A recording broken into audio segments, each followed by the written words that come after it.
Welcome to Triple Sigma episode 9. Joining us today is one of my favorite coaches of all time, the recruiting coordinator from Vanderbilt University who scouted me as a small and scrawny 17-year-old shortstop, now the head baseball coach of Clemson University with many accolades in between then and now, Erik Bakich. Welcome to the show, Erik. Alex, thanks for having me. You are also one of my favorite former players. Talk about a guy who maximized his potential and extracted every ounce out of his ability. Pleasure to be on the show, and no surprise to see the success you are having later in life. Well, wonderful that you mentioned extracting the maximal success that you can out of your own body, and if somebody had followed you from where you started as a high school player and where you've ended up today, they would know that you've been an expert at doing exactly the same for yourself. So for those who aren't familiar, would you mind giving us a recap of who Erik Bakich was as a player, and who Erik Bakich started as a volunteer assistant coach, and who he's become as the head coach of one of the most storied programs in college baseball history? Oh boy. Well, I don't usually like talking about myself, but okay, I'll give you the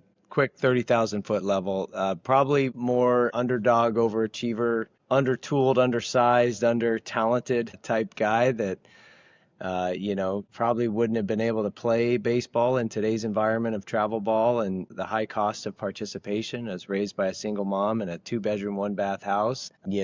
Ended up going to junior college. Wasn't a very good high school player. Was a one of the over try kind of kids. And the harder I tried, the worse it got. Amazingly, how that goes in baseball. But went to junior college and started to figure a few things out, and got an opportunity to go all the way across the country from Northern California to Eastern North Carolina and play for a coach named Keith LeClaire at East Carolina, and didn't know it at the time, but was joining the Jack Leggett coaching tree when I did that. And once I was done playing at East Carolina, and I was set a record. I was the first volunteer player in the Independent Professional Baseball League. I would travel around and say, "Hey, will you give me a shot? I'll try out. You don't even have to pay me. Just let me play." I just couldn't let it go. But anyways, that kind of paved the way and primed the pump to get into coaching. And my coach at East Carolina set me up to help make the introduction to be the volunteer coach at Clemson University back in the fall of 2001, and shared an office with Tim Corbin and Kevin O'Sullivan. And that was back in the days when college baseball wasn't quite funded and invested in the way it is now. And so sharing that office with them and recognizing, how fortunate I was to learn from those guys, that was like kind of the moment for me. And usually you reflect later in life, how lucky you were, right time, right place. I knew it instantly. And so, Not to cut you off, but for those who may not be as familiar with the names that Coach Bakich just mentioned, both of those men have gone on to be multi-time national champions, both at Vanderbilt University in Florida, with regard to Kevin O'Sullivan. And so didn't want to cut you off, Erik, but I felt that context was necessary for the people tuning in. yeah, it's a good point. I mean, so they're Hall of Famers. They're college baseball Hall of Famers, and they were just assistants back then, but to learn from them, and specifically Tim Corbin, to kind of be under his wing, and he was the guy I gravitated to, and said, I got there as a 24-year-old volunteer and said, I don't know what I'm doing, but I'm gonna work the same hours you work. And I had no idea what I was signing up for by saying that. As you can imagine, it was like 6 a.m. to midnight type stuff, and it was awesome. Loved every second of it, and then got the opportunity to go with him to Vanderbilt and be his recruiting coordinator at 24 years old. And again, trial by fire, and just figure it out on the fly. A lot of times you don't know how to sit in the seat till you sit in the seat. And so it was really, really an unbelievable opportunity that he would give an SEC recruiting coordinator job to a young kid. But, that was the belief he had, and that was the loyalty back. I knew I would never leave Vanderbilt to be an assistant coach anywhere else. If I was going to leave, it was to be a head coach, and got that opportunity at a young age. Wasn't ready for it, but did it anyways at Maryland. It was there for 3 years and went to Michigan, and still kind of figuring out how to be a head coach. And finally, we started to get some traction, have some good seasons, ended up playing Vanderbilt for a national championship in 2019. And that success led back to Clemson to be the head coach here now. We just finished year 3 and vaulting into year 4, and still chasing chasing that dream of competing to win a national championship, which will be Clemson's first when we do it. In 128 years have not won a national championship. So I'm going to do it or die trying. Well, that's very good, Eric. And you mentioned that over the course of your journey, and a lot of the listeners, type A type individuals will resonate with this. The harder you tried, the worse you did. At the same time, that's juxtaposed with doors opening due to the fact that you were willing to wake up at 6 or get started at 6 o'clock and work until midnight. How were you able to grow as a person to go from being the hardest worker in the room and knowing that your work ethic was ultimately the thing that was always going to open doors for you, to balance that out with, hey, your desire to win, your desire to get better, your desire to help the team is actually limiting your ability to do all of that? Yeah, so big difference between athletic mental performance and then just, mental performance in a different profession. So what was a limiting factor athletically, getting primal, white knuckling, over trying, turned out to be very advantageous in recruiting. You could outwork people in recruiting, get up earlier, stay later, be willing to, drive all night, whatever. Whereas that type of mentality while you're trying to compete in the moment of athletics did not equate to more success, as we all know. But to your point, the underlying foundation, this idea that that you can bypass hard work to be successful, just I have never found that and I know that people will disprove this and say there's ways to work smarter, and I'm not saying don't find more efficiencies, but I've just found that whatever chosen profession, the reward the reward always happens to the people that are willing to sacrifice, be more disciplined, be more regimented, put in the time. I'm not talking about, creating passive income streams. I'm talking about as you're climbing the mountain and building it, it takes what it takes. Well, so tell me about your in-game management strategy, because it's very interesting knowing your background as the try-hard player, the guy who would do anything, the guy who would body up balls to keep them in front of him, so he could throw them ideally to the first baseman, but sometimes over the first baseman's head. Compare that to your in-game management skills, because if you actually watch a Clemson baseball game, outside of a time or two where, you may have been asked to leave the stadium, you're very much under control in the most tense situations. Now, that can't obviously reflect what's going on inside of the mind of a person who desperately wants to win. How have you grown as an individual and as a coach to where you've been able to put all those extra hours in and outwork the competition outside of the competition, but during the competition, not allow your knowledge that you're the most prepared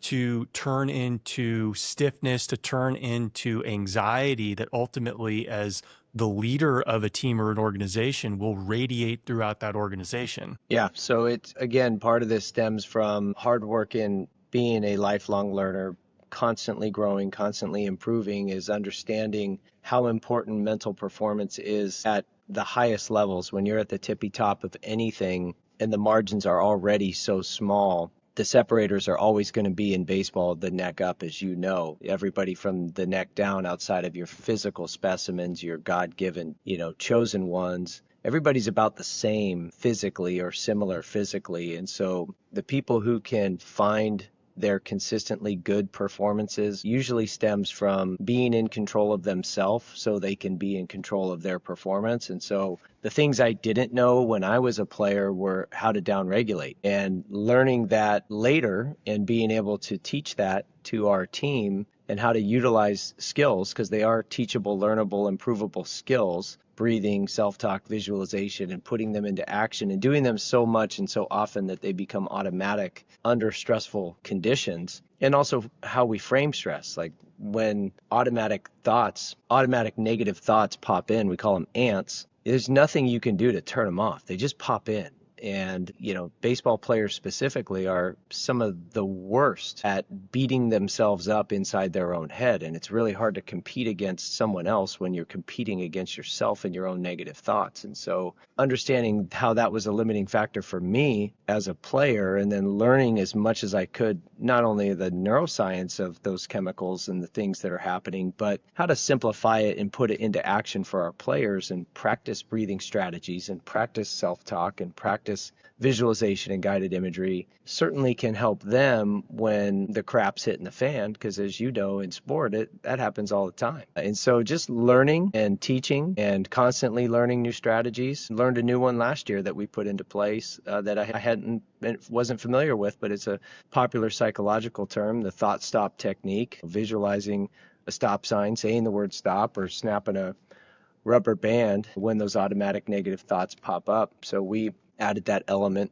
and that variation last year, just giving resources and tools to our players to be able to be consistently good, but more importantly, to be in control of themselves as often as possible, so they don't spiral and end up a coach like me because they couldn't figure it out. So that's amazing that you talk about down regulating your physiology, because I think that's so important, particularly in hand-eye sports. A lot of people don't realize, people who haven't played baseball at a high level, but between baseball, golf, any sport, shooting, archery, any sport that requires control of fine motor movements, the harder that sport is to do when you're excessively amped up, when you have too much adrenaline, when you have too much cortisol running through your system, because the first thing that goes when you're stressed or when you're anxious is your fine motor control, your ability to control where that pitch is going to go, where that throw is going to go, where your barrel is going to go. And that's one of the reasons why you see a lot of baseball players who may not be in the same physical condition as guys in the NFL or the NBA, but they're at the top of their game. And it's because the game is mostly, as Coach Bakich said, from the neck up. And so before we get into some of the strategies that you found to be most effective, this is a very different approach, down regulating your nervous system from a lot of the approach that you would take, that I would take, that we would take, which was putting things in our body to upregulate our nervous system with caffeine, coffee, all sorts of things to get us amped up for the games. And so how do you compare and contrast those two approaches, down regulating your system with breathing, but upregulating your system with caffeine consumption? Well, you can upregulate with breathing too, and it might be more of a Wim Hof type approach, and then downregulate with more of a box breath or a physiological sigh. But I'm a big fan of coffee and caffeine, and I like to live life wired, and I like to taste. But yeah, I would rather have the player that had to downregulate than we had to upregulate. And we call it a warrior dial. And if you just imagine a dial, let's just say it's 0 to 100, and we ask players to just take an internal audit of, where is peak performance for them on that dial. And for Erik Bakich and Alex Feinberg, it might be at 90, 95, 100, and we're redlining. So we love the coffee and we love the caffeine, and, we love, just freaking getting after it. But for other guys, specifically, different personalities, pitchers, people, that just whatever the sport requires of them, they might be more at 50. They might be more at 55. Coach some guys that, are maybe even below 50 and 35 and 40. And so, yeah, it doesn't make a whole lot of sense if a guy says, man, my warrior dial, I'm at my best when I'm at 45. And they're slamming energy drinks when they get the call to the bullpen to get warmed up, right? Like, that's just counterintuitive. And so the game often is the thing that will take them past where they should be, where peak performance is on that dial. And so that's part of using, the old Ken Revisa traffic light system, is just being able to have awareness of when you're not in green lights. Because,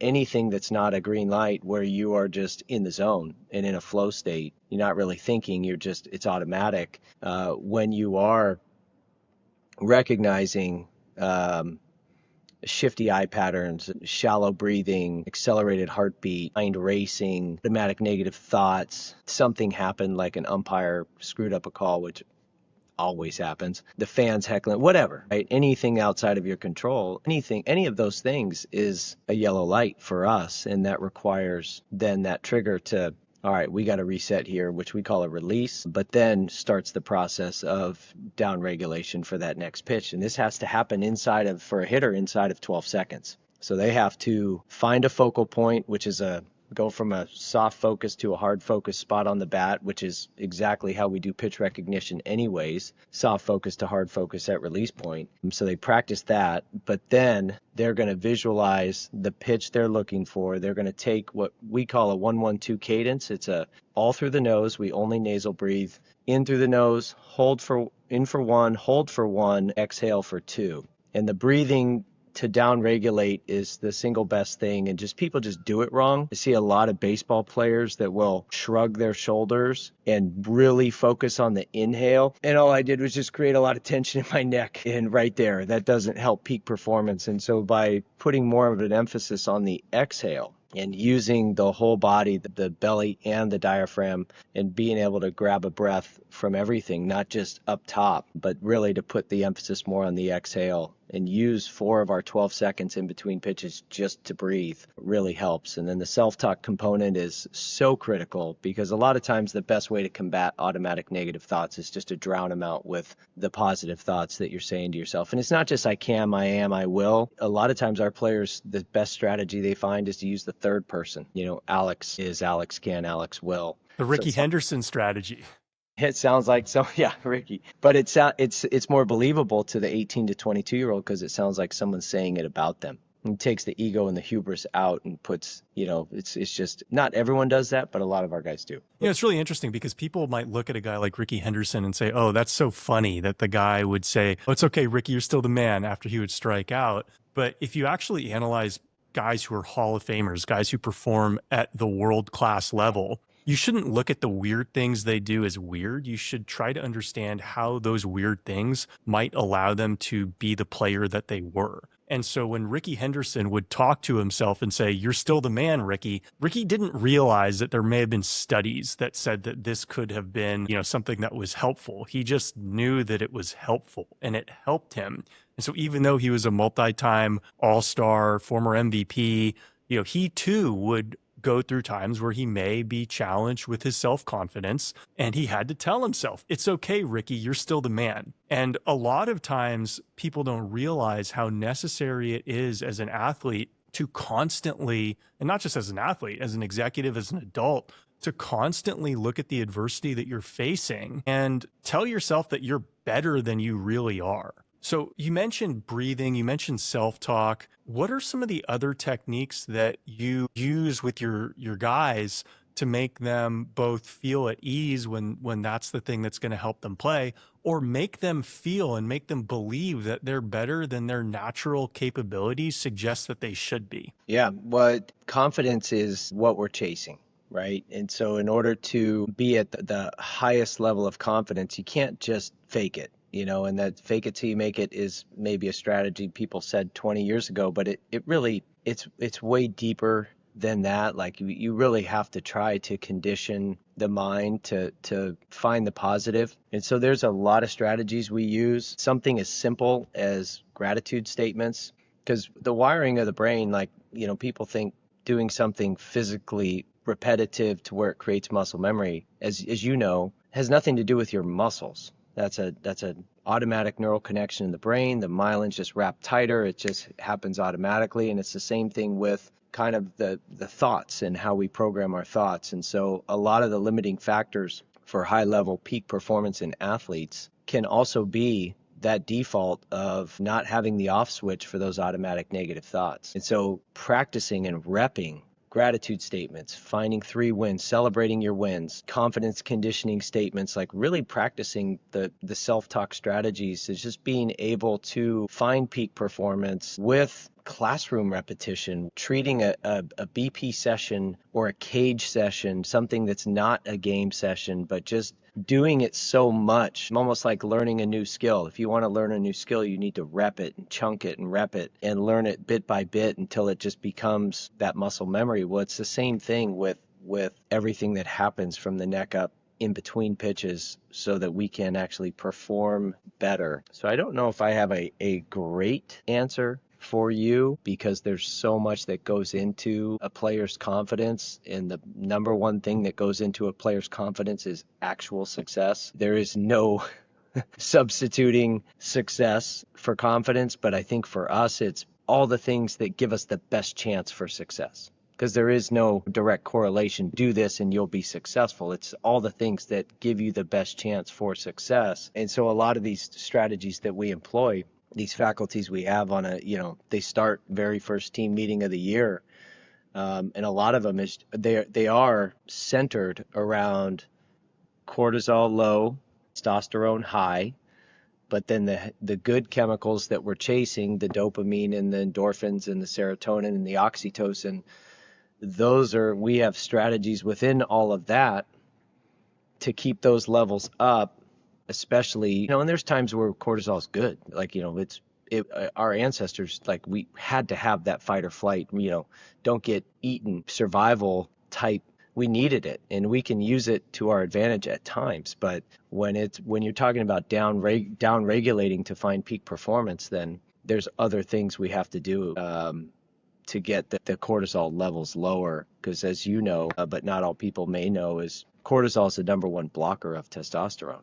And so in a male sport where high performance is needed, we certainly don't want to keep cortisol levels elevated, which affect sleep and recovery and nutrition and all the things. And you had mentioned physical touch as a mechanism to reduce cortisol levels, which may seem a little bit foreign to somebody who's familiar with athletes and competition on the field, but it sounded very familiar and reminiscent of things I'd heard from therapists, relationship therapists, those familiar with neurochemistry. So would you mind going into some of the ideas that you had around, the physical bonding that you put the team through? Yeah. So I've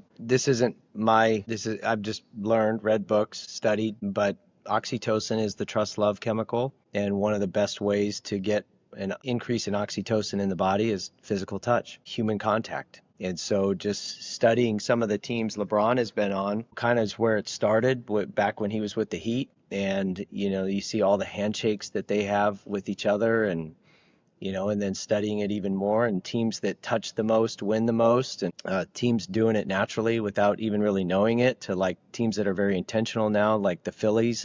Bryce Harper has a different handshake with every guy. And, that stuff matters. So it's not that we practice physical touch, we just encourage it. And so in every opportunity we have, even if it's like in our stretch lines as we're doing our dynamic warm up, our guys have something they do with each other beyond like a fist bump or a high five or a bro hug. Like they're doing they come up with some crazy stuff. It's kind of funny, but it's driving oxytocin levels up. And it's not even just sport related. To your point, waiters and waitresses get bigger tips when they drop the bill down and put their hand on the good person's arm, say thanks for coming in. Petitioners get more autographs, get more signatures, not autographs, get more signatures when they put their hand on somebody and say, would you mind signing this? Doctors get better reviews when they do the same thing. It's just, there's some pretty compelling literature out there, some pretty good books about it. And in a team sport, in a team setting, when you can drive those oxytocin levels up just by encouraging physical touch, it certainly seems to create a closer team. And you just think back to our Vandy days together and what those locker rooms were like. Specifically, David Price might have led the SEC in physical touch and oxytocin. And we don't need to get into that, but there was some naturally cool things happening that led to a very close team. No, that's absolutely true. And so, kind of shifting gears into rewiring your mind, particularly in situations of stress. A lot of the people who are watching this might run their own business, might have revenue generation roles, and they can learn a lot from you, because I think, Erik Bakich is the best salesman that I have ever met. And for those who may not be as familiar with how college sports work, so much of your ability to succeed as a team is your ability to recruit. And so you touched on earlier that, if you're willing to outwork your competition, you have a huge advantage. But that's not the only thing that allows you to win. Part of it is obviously the mindset and the confidence that you take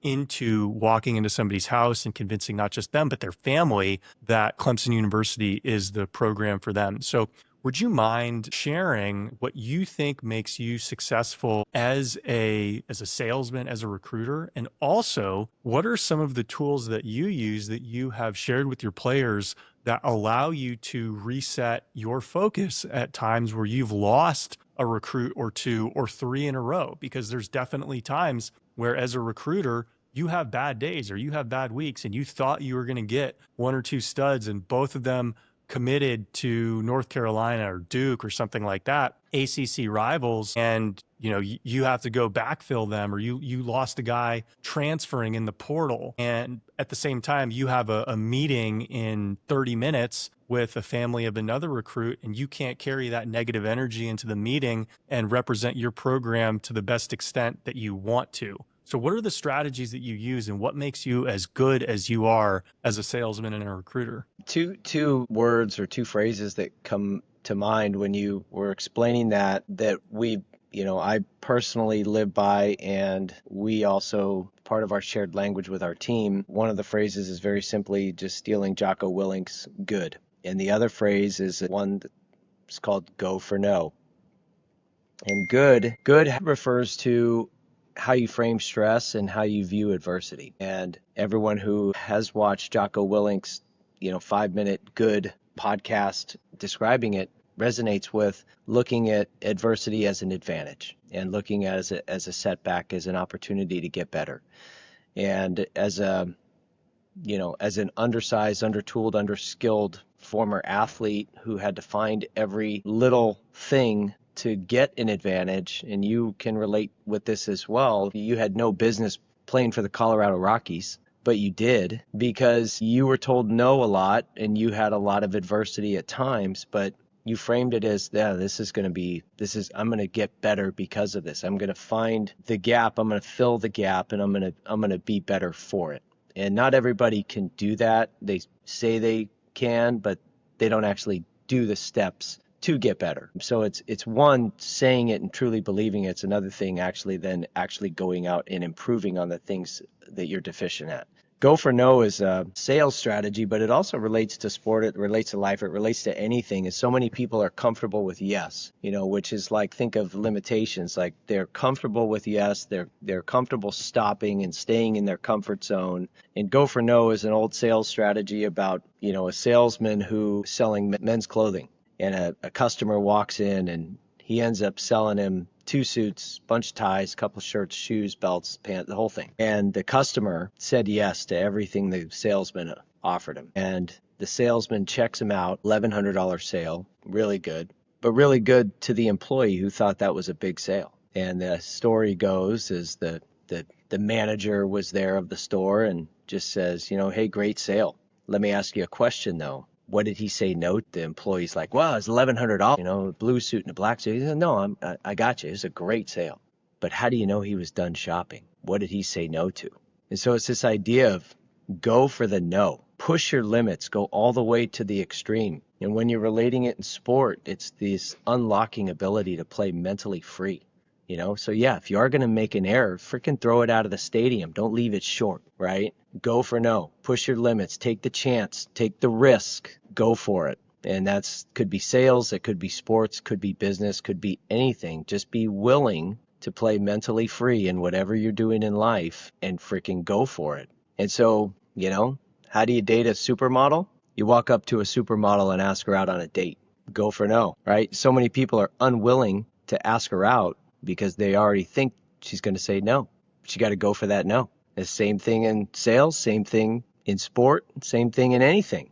You just got to go for it. So it's really funny that you mentioned walking up to a supermodel and asking her out on a date because, very intelligent coaches of mine have said in the past that if you're choosing between two high school players, you choose the one with the hotter girlfriend because he has more self-confidence. One of the most challenging things to do as a college coach, particularly a college baseball coach, is identify and project talent at the 14, 15, 16, and 17-year-old age range. And, being 20 years removed from college baseball, I know the kids are getting recruited when they're freshmen, sophomores in high school. So because it's so hard to identify what physical tools are going to be helpful 4 years down the line, how do you know which kids you want to bet your time on when so much can change in just a few years? Yeah, so that's a great question because even 20 years ago, I would have told you that if a kid was,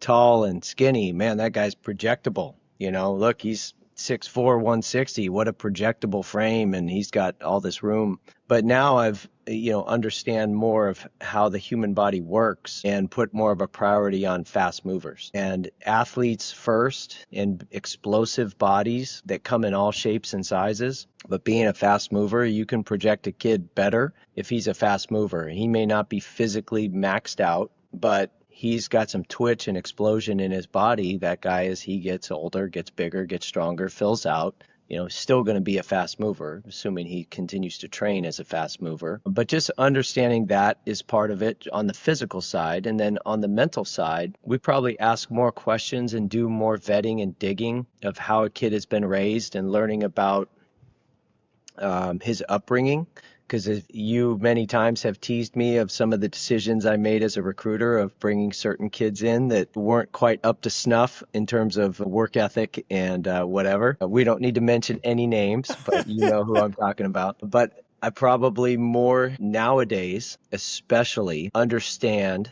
that you cannot undo 18 years of undisciplined or soft parenting, and we're not even going to try. And we're going to get to know the parents and the parenting styles and how this kid has been raised as best we can to make sure that he's the good culture fit and a good team fit, because the recruiting visits are not the tell. The recruiting visit is like speed dating. You're getting everybody's A game for 48 hours, 24 to 48 hours. You don't know who that person really is. So you got to really do your homework. Same way in a hiring process, you hire slowly. You hire way more slowly than you fire. You fire much faster, but you hire very slowly to make sure you're getting the right guy. At least in an ELT type position, you want to make sure that this person you're bringing in is well equipped. And that's as we get into the days, especially of restricted rosters, like we're getting into starting July 1, our rosters being cut by 15%. All of Division I baseball is. You got to make sure you're bringing the right guys in. So from a first principle standpoint, when you're building a good team versus when you're building a bad team, and by bad team, I mean less talented team, when you took over at Maryland or at Michigan, the talent, or even Vanderbilt, the talent profiles that those teams had was different than the talent profile that you presently have at Clemson. What are the first principles that you bring to the table when constructing both your leadership team, your coaches, as well as the strategy when you're coaching under-talented players, as well as when you're coaching very talented players? Sure. So I think as a leader of anything, you have to have a system, a philosophy, something that everybody can articulate and understands. And doesn't matter what the industry, sport to business, the most high performing, high achieving teams, everyone within the organization knows the standards of that organization and everybody can articulate them. So I think just having level of transparency up front of this is the type of team that we want to build. This is what we think is a championship team. What are the needs assessments in order to create that? And then how can we go build that with, whatever constraints we may have. And, as athletics coaches can be constrained by, NIL dollars or, whatever, scholarships, doesn't matter. And so you just try to put together, and even in a professional organization, there's salary caps and there's, you just can't just go acquire whoever you want. So, you rank order and you have needs a list of, for us would be by position, assembling a staff that also is aligned philosophically as well, which is building a program with two pillars at the center of recruiting the very best and developing them not only as athletes but as people. So assembling a staff that's aligned in values in that regard, and then acquiring, for us, like if we're just getting nitty gritty here and talking about offense, having a lineup that is a run scoring offense with a great balance of speed and power. having explosive players in the lineup, and they're either explosive because they can really run or explosive because they can change the game with one swing, preferably both. But those are obviously hard to find. And so, then it goes into the roster construction and by defensive position, because you can't have nine, shortstops or DHs or left fielders. So then it goes into filling the field. Everyone knows, and at least in baseball, defense wins championships, and pitching and defense especially wins championships. And so back in the days when we were constrained with 11.7 scholarships, we would always spend 7 to 8 of those scholarships on pitching. And then we would spend the next majority of scholarships on the most high impact defensive players, which were the guys that played up the middle, catcher, shortstop, center field, followed by second base. And then we would look at who are the most valuable offensive players that fits that speed power dynamic and make sure we could fill the field with enough outfielders, enough infielders, enough catching, but you can never be thin in pitching. The roster dynamic is really unique and interesting, but building it within each of those subcategories can't all have right-handed pitchers with three-quarter slot slider. And having different looks out of the bullpen, not just the blend of right-handed and left-handed, but different slots, different pitch shapes, different velocities, different off-speed secondary stuff. It all goes into it. And then when you hit it right, you feel like you've got this really dynamic blend of a team of all these kids that are all been raised right and have the right values, but also you have your superstar talented players, and you can't have a whole team of superstars, but all the best teams that I've been a part of certainly had some superstars on the mound and then in the middle of the field. And you look at the teams that are in Omaha competing for a national championship, you usually find some superstars on the mound and in the middle of the field. That's awesome. And so you mentioned, going after kids who were raised right. And one of the things that a lot of people might not realize about baseball men is there's a very wide distribution as far as how their families at home go, because baseball itself puts a lot of stress on relationships. It forces the family at times to move for the job of the coach or the player. And then there's also a lot of time away from the family, both whether it's recruiting, whether it is coaching, or whether it is on road trips. So how were you and how are you able to be the husband and father that you want to be while managing your responsibilities to Clemson? And what do you think of the many successful relationships that you've seen among other coaches, as well as the many train wreck of relationships that you've seen as coaches? What do you think makes the biggest difference at home? The biggest difference, without question, is who you choose as a wife and a partner. The reality is the coaches who give the Hall of Fame speeches, who say they wish they spent more time with the family when the family was young, wouldn't be giving the Hall of Fame speech if they did. It's just the reality. So the sacrifices of, my Colt, my oldest son, and my wife and kids are in Florida right now. He's playing in a tournament. And yesterday they had an off day. They went to Universal Studios. I'm lucky to be doing this podcast. I'm in uniform because we have youth camp out there. So I do get a break from youth camp, but that's just not, if I wasn't doing youth camp, I'd be recruiting. It's just, I don't get to do all those things that the normal Monday through Friday job husbands get to do. There is no 6 o'clock family dinner, and having a wife that is fully supportive of that, like my wife Jiffy is, makes all the difference in the world.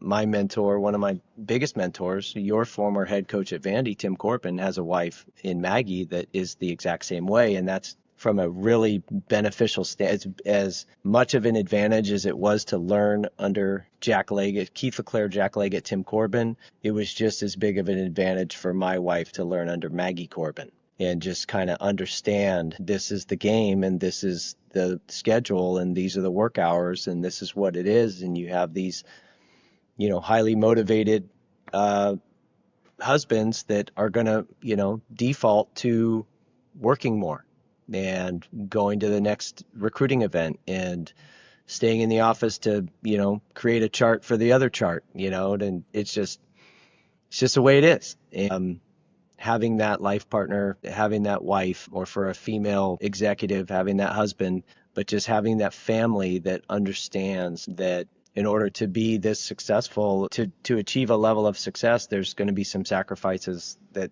need to be made. And unfortunately, those sacrifices end up being quality time spent with the family. And it's not all the time. It just, like as Tim Corbin said a long time ago, you need to have double energy. So the time you do get with them, of course, you'd love to, chill out and relax, but that's where you need to go all in and have double energy, and the energy you put into the job needs to be the same energy applied to the kids and the wife and the family, and find those ways, find those opportunities to have quality time with them. And so I think I've gotten better at that as I've gotten older. And it's just being super intentional about carving out those times. So I can't be at everything, not at the tournament right now. But July 4th, I'm going to drive 16 hours and be where they are for the July 4th holiday.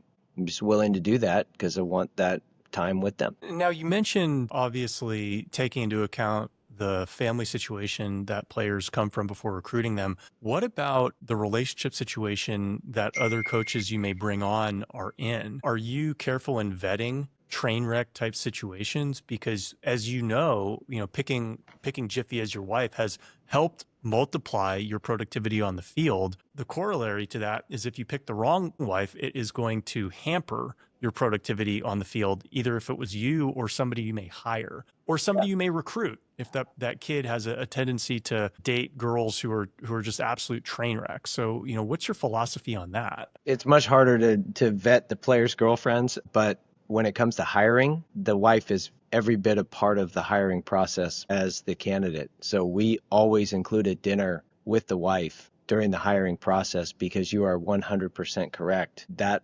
spouse is so key to the success of that coach for us. Getting to know her and just the way we run it. We fully integrate our family into the team and the team into our family. And we ask our coaches and our staff members to do the same. And so one thing we do here that I think is really cool is every home series, we do Thursday night family dinners where the wives and the kids and everyone comes over, and the players and the staff and the support staff, everyone's there. And so we try to foster that environment. And so where the players get to see the coaches with the husband hat on and the dad hat on, and then it's a cool experience for the little kids running around as well. And we're fortunate we're at a place that allows us to carve that into our budget, because it's not cheap to feed that many people every home series. But that's just, finding those ways is always something that is just super important. But bringing the right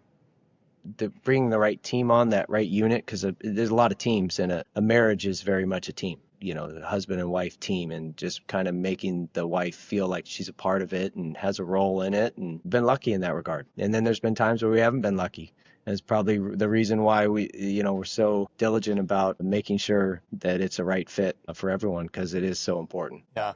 Well, I promised, Erik, I'd let you go at 50 minutes. So for those who are interested in seeking you out to be a speaker or to learn more about getting involved with maybe Clemson baseball camps for their kids, how can they learn more about you? How can they learn more about Clemson? We do have, if you're looking for camp opportunities, that's an easy one, tigerbaseballcamp.com. Speaking opportunities, you'll have to go through my agent, Alex Feinberg. So I'll give you that cell number. I'll put his cell number. Yeah, I mean, I've 50-50 cut, that's how it goes. Hey, look, we could do a deal. I have done some speaking before, but not really. But yeah, I mean, I'm up for whatever. So if it's through Triple Sigma Club, then yeah, I'm in. Let's go. Okay. You'd have to go with me. If we're doing speaking, I need you with me as a partner. I'm absolutely game for that. Absolutely excited for the Alex Feinberg, Erik Bakich Round 2 Professional Speaking Tour Royal Rumble. We could shake some things up. We need to do this. Yeah. All right, Erik, thank you so much for giving us your time. I hope everybody in the listening audience enjoyed this. If you have any questions, please leave them in the comments below. And of course, like and subscribe if you want to see more interviews of this quality in the future.